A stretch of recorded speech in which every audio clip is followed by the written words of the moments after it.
Go. Hello, good morning and welcome to New Forest Morphs. It's day 9 of our Christmas specials and Jared is now back with us, and welcome back, Jared. Did you enjoy the video yesterday? Yeah, it was good. Yeah, thanks to the Ralph family again and for all our followers who have been putting some beautiful comments on that film, and it was a lovely film. And what did you think of the opening part, which I thought was quite funny, Jared? Yeah, they got it spot on. Spot on. Well, we are going to talk about genetics later today, but before we go ahead with that, should we just check to see whether Father Christmas has brought us anything in the gift box? Yeah, let's go and have a little look.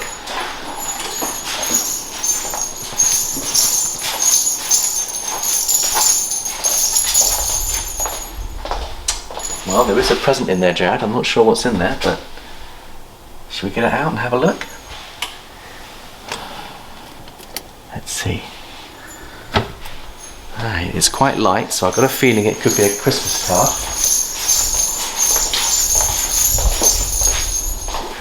Wonderful. Right, let's have a little look and see what we've got inside today's mystery box.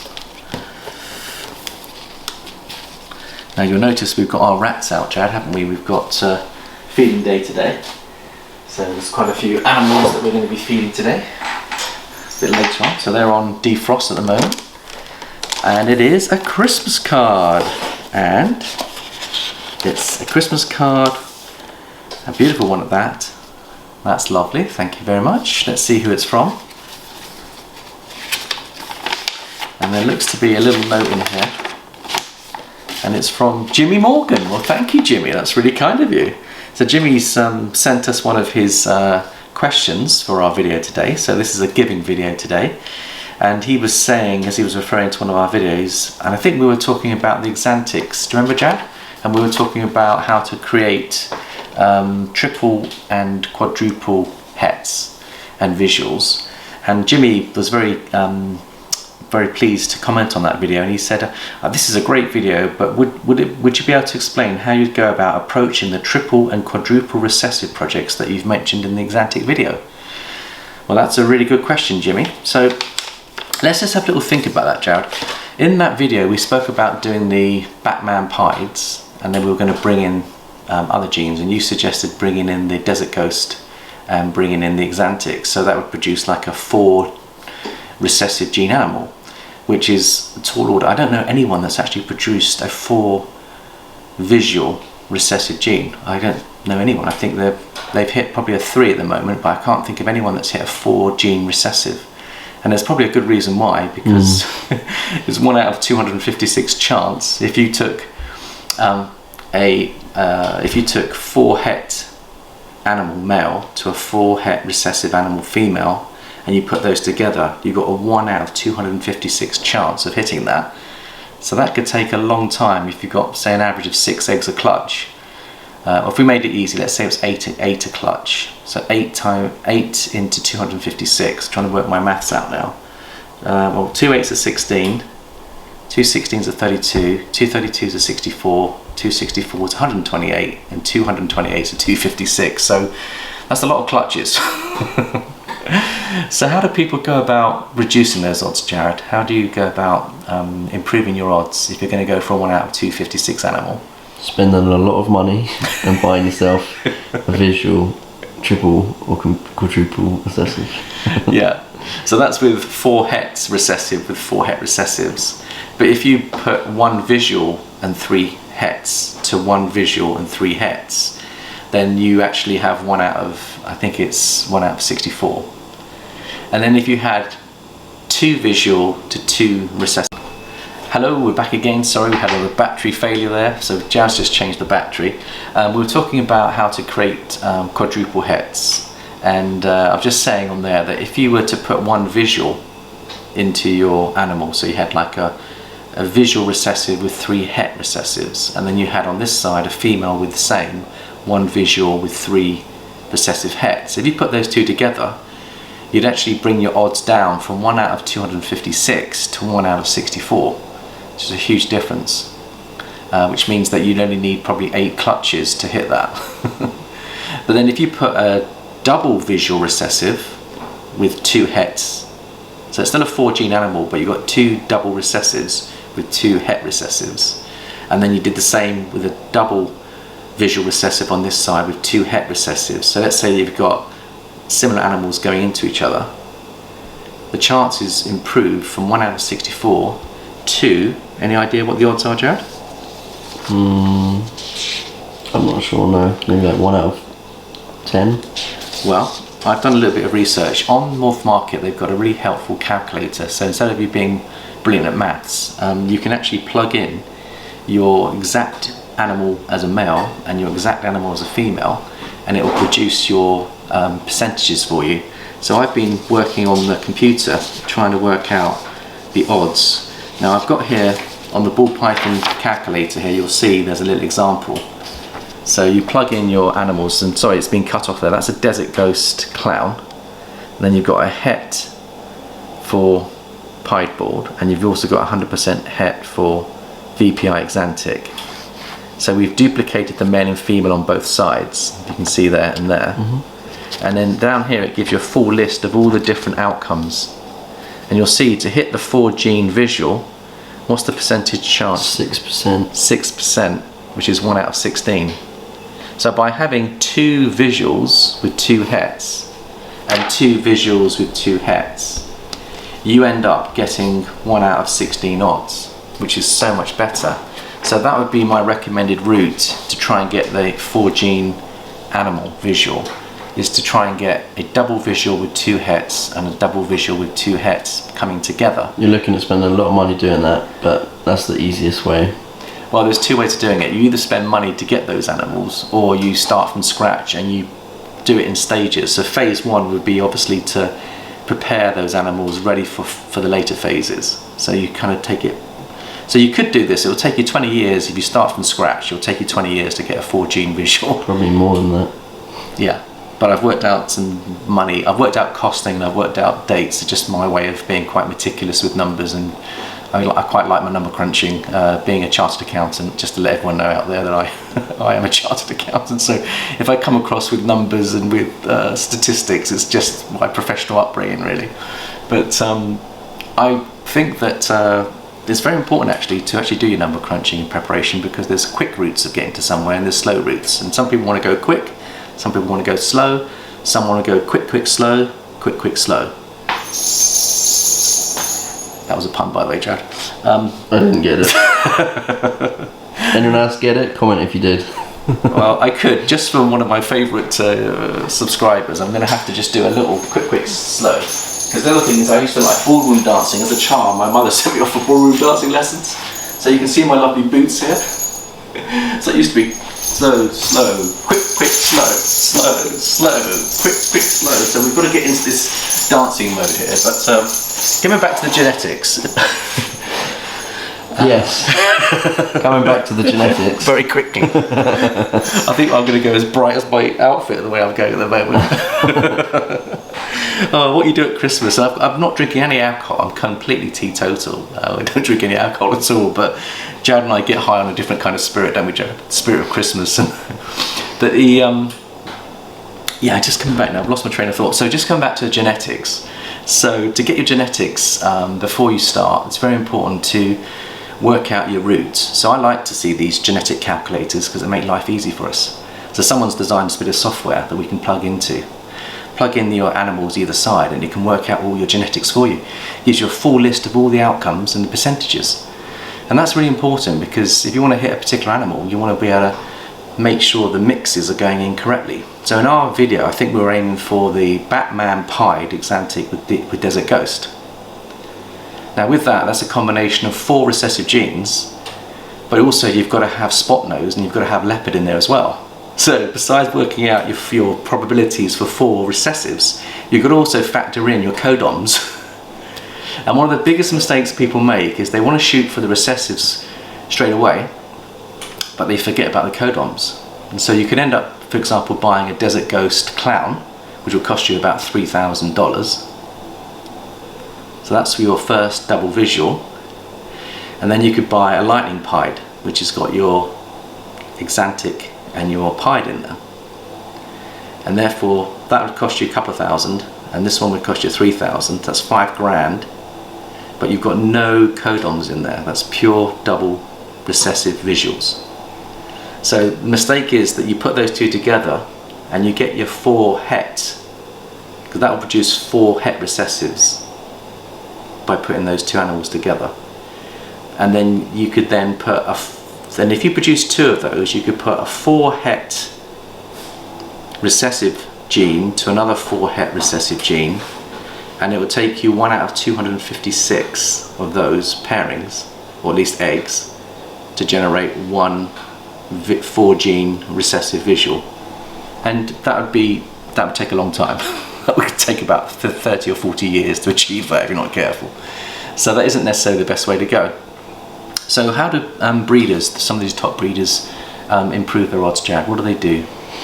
They, rather than making the visual straight away, they breed the visual to codominance to produce codom hets. Yeah. So I always say start out with what you want to achieve at the end. Okay.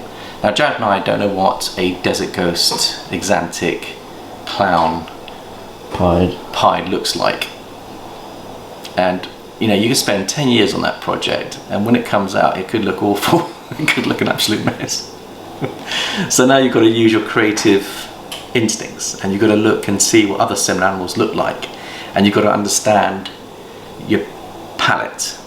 And that's why I would say never shoot for a 4 gene recessive animal until you've gone through the starting position of mixing codons, mixing recessives, and we'll start with 2 gene recessives and a couple of codons to start with.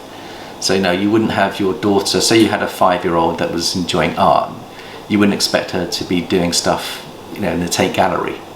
You'd start her off with some basics, and they have the building blocks. And it's the same with ball python art, is that it's very difficult to become Leonardo da Vinci overnight, although it can be done. You progress, you learn, you grow, you see what works, you see what doesn't work, and that's important as well. But I would suggest that in the early stages of recessive gene building, make sure that you have recessives with as many codons in them as possible and what you can afford. And then when you put your recessives together, they will carry those codons into the next generation.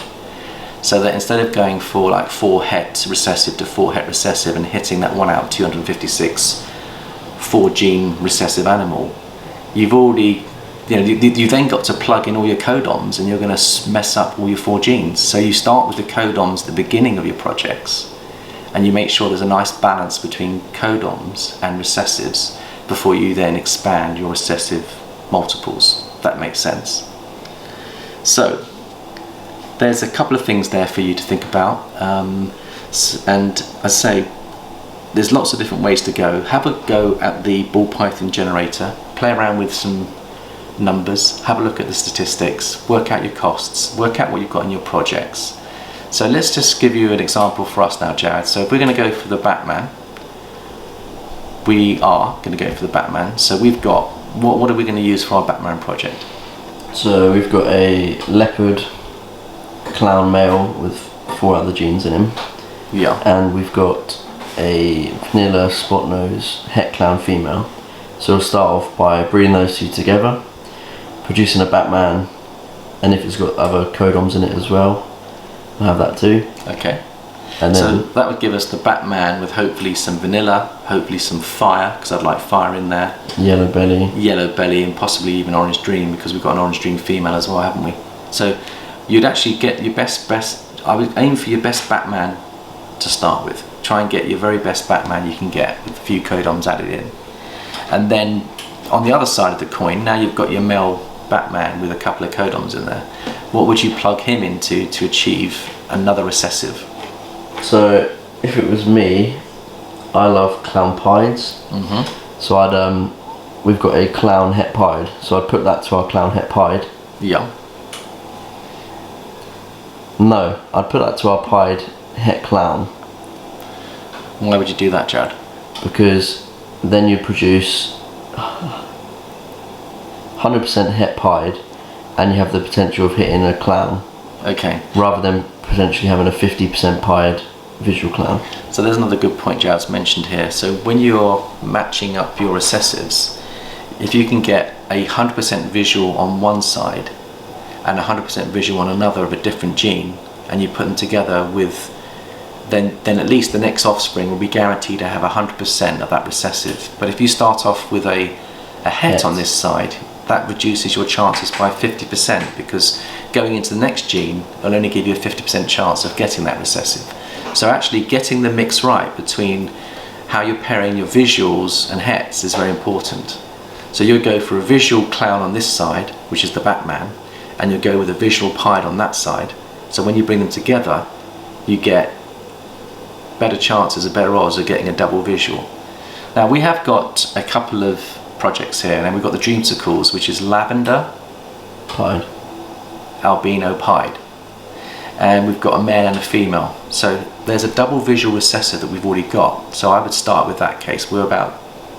That's about 6 years ahead of the game by just having that animal in your collection straight away. It will cost you money, but you've got then a really good building block. And then the other side, we've also got the lightning pieds. Now the lightning pied is the VPI exantic with the pied. So if you put those two together, Jared, what are you going to produce if we put the Dreamsicles, the lightning pieds? You get pied, double het, exantic, lavender. Pied, double het, exantic, lavender. So you get 3 recessive genes in the offspring, but you get a visual pied because there's a pied in the lightning pied and there's a pied in the lavender albino Dreamsicle. So that then guarantees a pied with a double het. And that animal is very valuable because then you can use that animal going forward to plug into another animal to get from a 3 gene animal to get to a 4 gene animal. So it's kind of building blocks. So Jimmy, a good question. We could be here 5 hours trying to explain every single scenario, but it's really a question of, just in basics to sum up, get the vision of what you want to achieve. Start off with a double recessive, moving up to a triple recessive, then moving up to a quadruple recessive, and then just move. So about that was the bat phone interrupting us there. We're now back on. Just to wrap up then, so get your codoms in early, go for a double recessive project first, take the double recessive project to a triple recessive project, take the triple recessive project to a quadruple recessive project. And the other thing I was going to say is to help you with your odds, this is what the top breeders do, and it's one point we never really mentioned. Someone like Justin Kabelka will build up an army of 10 girls in his project. So if he's got a 1 out of 256 chance of hitting the odds, by having 10 girls all ready to go, producing similar size eggs, it brings the odds down from 1 out of 256 to 1 out of 25, because you divide the odds by the number of girls that you've got. So the more girls that you have coming up, the better the odds. And so one of these top breeders are shooting for something really unusual, really extreme. The way they hit it early is they build up an army of females, and that's why we're doing here, New Forest Morphs, we've got an army of pieds building, we've got an army of clowns building, we're going to have an army of desert ghosts building, and we're going to have an army of exantics. We've got an army of ultramales as well. And an army of ultramales for good measure. So once you get your armies together, and I don't like calling them armies, but what we're saying is your breeding stock. Group. Your groups. And as they mature and become females, remember every year you can be trying to hit your goal. It takes 3 years to get those females up, but once you get to that point and you've got all these double and triple and quadruple recessive genes going on, your odds are going to move in your favour. And of course, if you've got a touch of Irish in you, there's always that extra bit of luck factor. And I think Jared has, haven't you, Jared? Because Mum's 1/8 or 1/16 Irish. So. Yeah, anyway. I'm quite lucky. So what I say is thank you, Jared, for helping us today. Good luck with your projects, guys. If you've got any other questions, put some comments in there, and we'll catch you tomorrow. Thank you for watching, and it's goodbye from Jared, and it's goodbye from me, Paul, and goodbye from New Forest Morphs.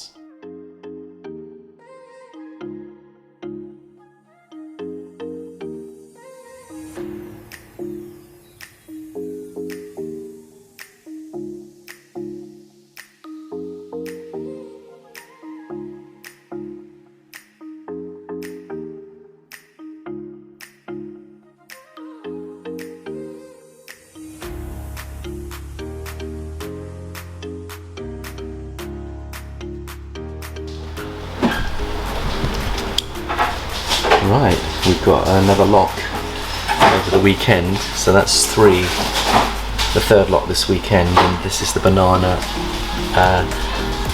Super Pastel Banana Orange Dream to our Calico Girl, and just look at that for a lock. Just try and home in on that for you.